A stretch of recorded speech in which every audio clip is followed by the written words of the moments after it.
जय श्री कृष्णा। राधे राधे।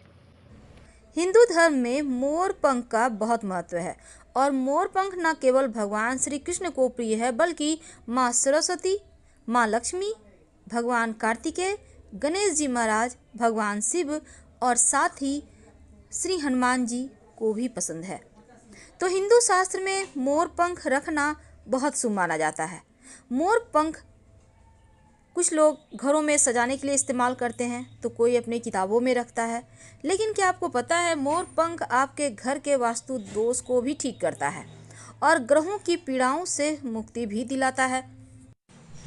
भगवान श्री कृष्ण के माथे पर सजाया जाने वाला मोर पंख जितना खूबसूरत दिखता है उससे कहीं ज़्यादा प्रभावशाली है, क्योंकि इनके बिना तो भगवान श्री कृष्ण जी का श्रृंगार ही अधूरा है, उनका पूजन ही अधूरा है। घर में मोर पंख रखने से बुरी शक्तियों का नाश होता है। तो मोर पंख से जुड़े कुछ अचूक टोटके और 4 जगह घर में मोर पंख जरूर रखना चाहिए। अगर आप 4 जगहों में से कोई एक जगह भी रख लेते हैं तो आपका घर का वास्तु भी समाप्त होता है और ग्रहों के जो बुरे चाल हैं उनसे भी आप बचे रह सकते हैं। तो ग्रहों के अशुभ प्रभाव होने पर आप एक मोर पंख ले लें और 21 बार जो ग्रह पीड़ाएं दे रहे हैं, अब जैसे कि शनिदेव पीड़ा दे रहे हैं तो एक मोर पंख हाथ में लें और बोलें ओम शनिश्चराय नमः, ओम शनिश्चराय नमः 21 बार बोलें। और इसे जो मोर पंख है इस मोर पंख को हल्का सा पानी में डुबोकर पूरे घर में छिड़क दें और इसके बाद इस मोर पंख को ऐसे जगह छुपा कर रख दें जहाँ किसी के आते जाते नजर ना पड़े।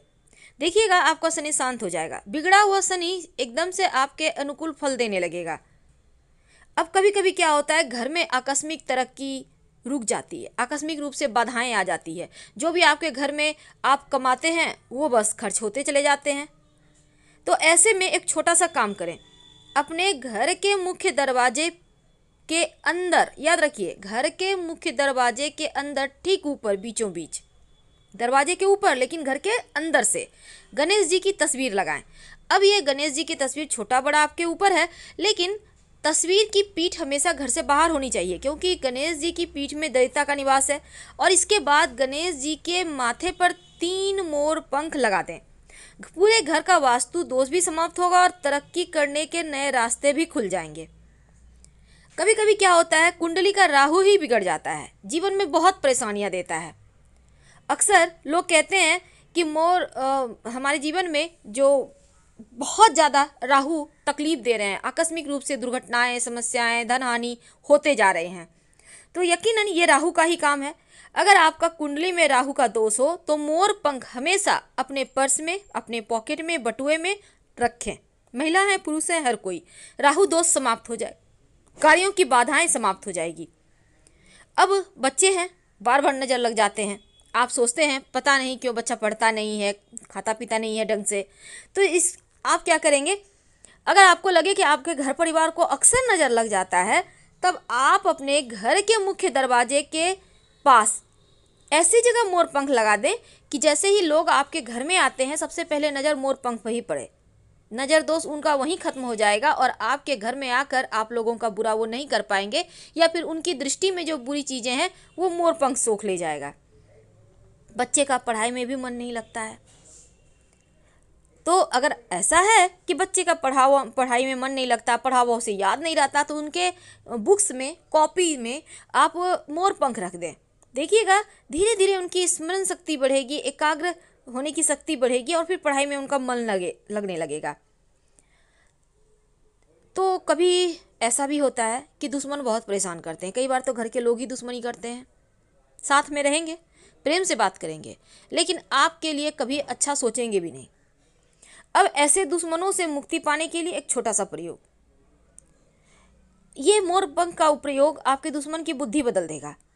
हनुमान जी के मंदिर में जाएं किसी भी दिन, हनुमान जी के मस्तक का सिंदूर थोड़ा सा उंगली में ले लें और अगर मंगलवार शनिवार हो तो ज़्यादा अच्छा, लेकर उस मोर पंख पर दुश्मन का नाम लिख दें और अपने घर के पूजा स्थान पर रख दें या मंदिर में ही रख दें। अगले दिन सुबह अर्ली मॉर्निंग सुबह सुबह उठिए और उसे लेकर बहते हुए जल में प्रवाहित कर दें, पीछे मुड़कर मत देखिएगा, शत्रु शांत हो जाएगा।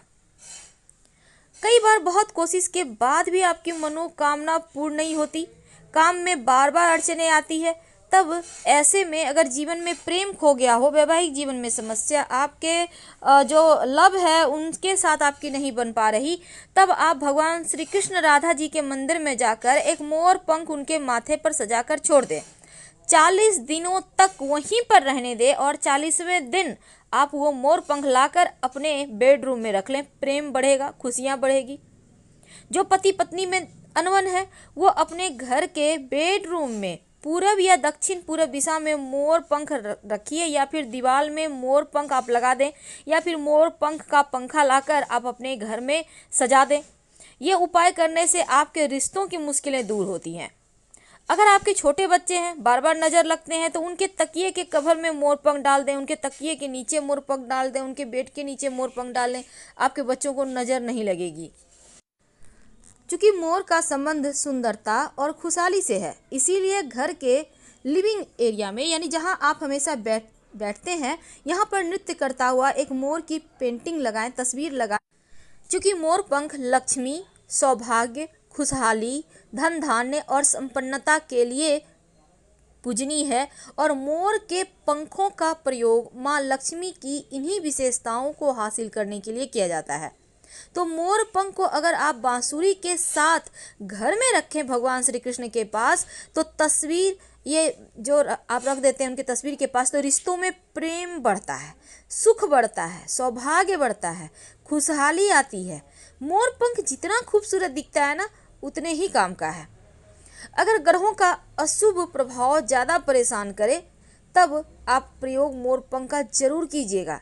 वैसे तो हर धर्म में मोर पंख का इस्तेमाल करने का विधान है, और मोर पंख का टोटका दुश्मनों को जो वो आपके ऊपर परेशानी डाले हुए हैं या आपके जीवन में परेशानियां क्रिएट करते हैं, तो वो खुद ही अपने जाल में फंस जाएंगे। अगर हमेशा ही बिजनेस में नुकसान हो, बेवजह का पैसा खर्चा हो, परेशानी बढ़ जाए, तो आप अपने घर और दुकान में पूरब दिशा में मोर पंख एक लगा कर रख दें। आप चाहें तो फ्रेम कराकर भी रख सकते हैं।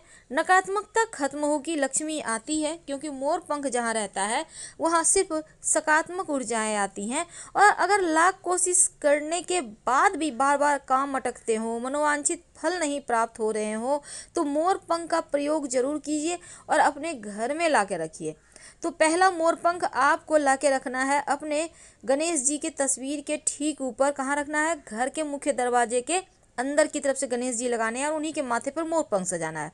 दूसरा, आपको ऐसे जगह लगाना है कि आते जाते लोगों का नज़र पहले मोर पंख पर पड़े, बाकी अन्य चीज़ों पर। तीसरा, आपको मोर पंख अपने भगवान जो आपने पूजा स्थान पे भगवान की तस्वीर रखी है वहाँ पर बांसुरी और मोर पंख भगवान श्री कृष्ण को भेंट करके वहीं पर रखें। और चौथा, आप अपने बेडरूम में रखें। तकिए के नीचे रखने से बच्चों के लिए बढ़िया होता है। अगर आप चाहते हैं कि आप जल्द से जल्द करोड़पति बन जाए, कहने का तात्पर्य धन इतना रहे कि करोड़पति का मतलब ये नहीं होता है करोड़पति। करोड़पति का मतलब होता है कि इतना पैसा हो कि आप सुकून से जीवन जी सकें, ऐसा न लगे कि आपके पास कुछ नहीं है, बहुत परेशान है, कम से कम अच्छे से लाइफ जी सकें। तो ज्योतिष में कहा जाता है कि जहाँ पर आप पूरे परिवार के लोग एक साथ इकट्ठा होकर बैठते हैं, वहाँ पर मोर पंख रख दें। आप चाहें तो अपने टेलीविज़न के पीछे से सजा सकते हैं, हमेशा ही नज़र पड़ेगा। धीरे धीरे देखिएगा, धन आते रहता है, क्योंकि मोर पंख का नियमित दर्शन करने से प्रेम बढ़ता है, सकारात्मक ऊर्जा बढ़ता है, घर का हर सदस्य करोड़ों कमाने लगता है, कामयाब हो जाता है। तो छोटे छोटे प्रयोग तो हैं, लेकिन पूजा स्थान पर अगर आप के घर में, जैसे कि देखिए बहुत सारी देवी देवताओं को मोर पंख सजाया जाता है, जैसे शिव जी के माथे पर, गणेश जी के माथे पर, आप अपनी पूजा तो अपने पर्स में, बच्चों के किताबों में, बच्चों के पर्स में, उनके पॉकेट में, यहाँ तक कि आप चाहें तो बच्चों के जो बैग हैं वहाँ भी रख सकते हैं। तो मोर पंख सकारात्मक ऊर्जा को बढ़ाता है और नकारात्मक चीज़ों को दूर भगाता है। इसीलिए तो डाइनिंग एरिया में मोर पंख लगाने की सलाह दी जाती है। आप फ्रेम में जड़वा कर भी रख सकते हैं। आपके घर में लक्ष्मी स्थिर हो जाती है। जहाँ मोर पंख होता है वहाँ सिर्फ सुकून होता है, पॉजिटिव एनर्जी होती है, निगेटिविटी का भंडार हो ही नहीं सकता। और जिस घर में टेंशन ज़्यादा हो उस घर में मोर पंख जरूर रखना चाहिए। एक मोर पंख अपने डाइनिंग हॉल में या अपने रूम में आप छिपा कर रख सकते हैं कहीं भी, या फिर आप तकिए के कवर में भी छिपा कर रख सकते हैं। नज़र दोष से, बुरी बला से बचे रहेंगे। तो हम आपसे विदा लेते हैं। जानकारी अच्छी लगे तब लाइक कर सब्सक्राइब करें, अपनों से शेयर करें, कमेंट में हर हर महादेव जरूर लिखें। धन्यवाद।